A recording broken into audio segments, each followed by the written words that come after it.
నమస్కారం. MVR facts ఛానల్కు స్వాగతం.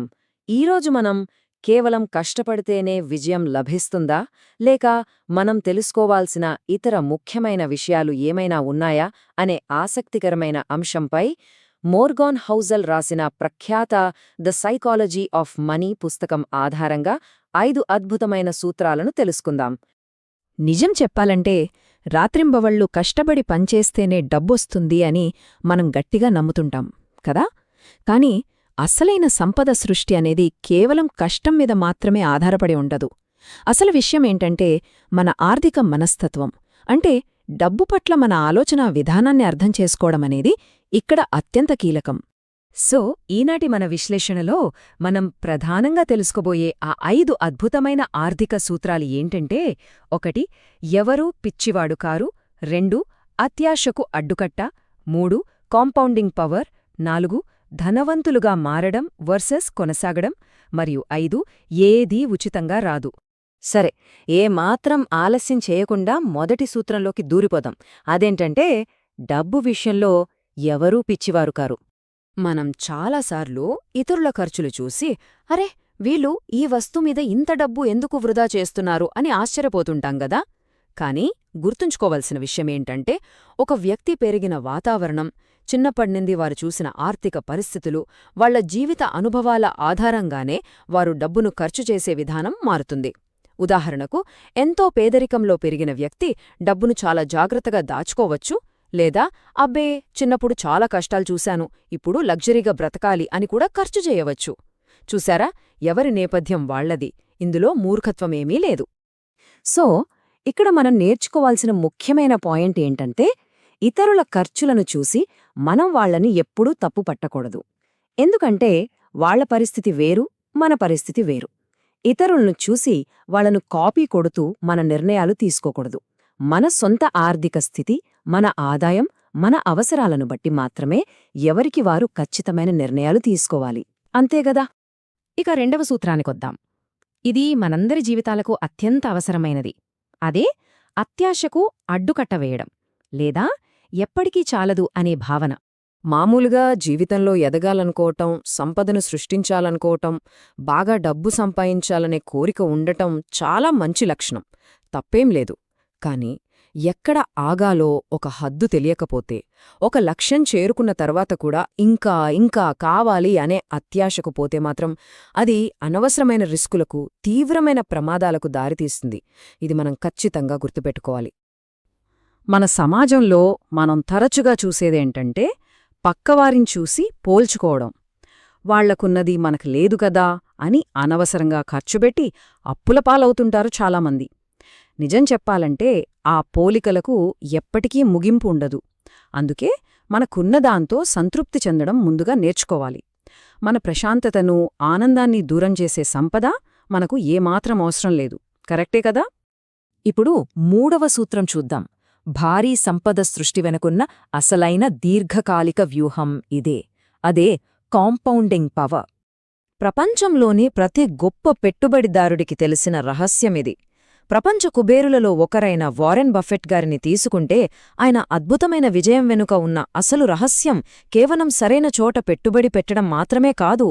తెలుసా, ఆయన తన 10వ ఏట నుండే పెట్టుబడి పెట్టడం ప్రారంభించారు. ఎన్నో దశాబ్దాల పాటు అత్యంత ఓపికగా దాన్ని కొనసాగించడమే ఆయన విజయరహస్యం. పెట్టుబడికి ఏళ్ల తరబడి సహనం తోడైతే ఫలితాలు ఎంత అద్భుతంగా ఉంటాయో చెప్పడానికి ఆయన జీవితమే ఒక పెద్ద ఉదాహరణ. అసలు ఈ కాంపౌండింగ్ మ్యాజిక్ ఏంటంటే, సమయం గడిచే కొద్దీ మనం పెట్టిన పెట్టుబడికి వచ్చే రాబడిపై కూడా వడ్డీ కలుస్తూ ఉంటుంది. దానివల్ల మన డబ్బు ఊహించని రీతిలో అపారంగా పెరుగుతుంది. మొదటి కొన్ని సంవత్సరాల్లో ఈ మార్పు చాలా నెమ్మదిగా, అసలేమీ జరగట్లేదు అన్నట్లు అనిపించవచ్చు. కాని దీర్ఘకాలంలో అది సృష్టించే మ్యాజిక్ అంతా ఇంతా కాదు, అక్షరాలా అద్భుతమే జరుగుతుంది. ఇక 4వ సూత్రం. ఇది చాలామందికి తెలియని అత్యంత కీలకమైన మలుపు. అదేంటంటే ధనవంతులుగా మారడం వర్సెస్ ధనవంతులుగా కొనసాగడం. అవును, డబ్బు సంపాదించడమనేది ఒక ఎత్తు అయితే, సంపాదించిన ఆ డబ్బును నిలబెట్టుకోవడం పూర్తిగా మరో ఎత్తు. ఇవి రెండూ పూర్తిగా భిన్నమైన నైపుణ్యాలు. ధనవంతులు కావడానికి సానుకూల దృక్పథం, ఎంతో కొంత రిస్క్ తీసుకునే ధైర్యం కావాలి, కాని సంపాదించిన ఆ సంపదను నిలబెట్టుకోవడానికి చాలా జాగ్రత్త, అణుకువ, అలాగే ఎక్కడ డబ్బు పోతుందో అన్న చిన్న భయం కూడా అవసరం. ఎంత వేగంగా సంపాదించామన్నది కాదిక్కడ పాయింట్, సంపాదించిన దాన్ని ఎంతకాలం నిలబెట్టుకున్నామన్నదే నిజమైన విజయం. మరి మన సంపదను విజయవంతంగా నిలబెట్టుకోవాలంటే ఏం చెయ్యాలి? కేవలం షో పుటప్ కోసం, ఇతరులకు చూపించుకోవడం కోసం చేసే అనవసరమైన విలాసాలకు దూరంగా ఉండాలి.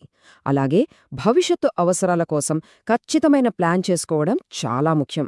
సంపాదించిన డబ్బును అనవసరమైన విలాసాలకు ఖర్చు చేసి తిరిగి ఏమీ లేని స్థాయికి పడిపోయిన వారు మన చరిత్రలో కోకొళ్లలు. అది జరగకూడదంటే ఈ ప్లానింగ్ మస్ట్.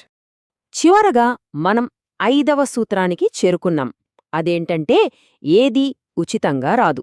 ఈ ప్రపంచంలో ఏదీ ఉచితంగా రాదు అనేది అక్షర సత్యం. ఇది మన దైనందిన జీవితంలో దాగి ఉన్న కంటికి కనిపించని ఖర్చులను వెల్లడిస్తుంది.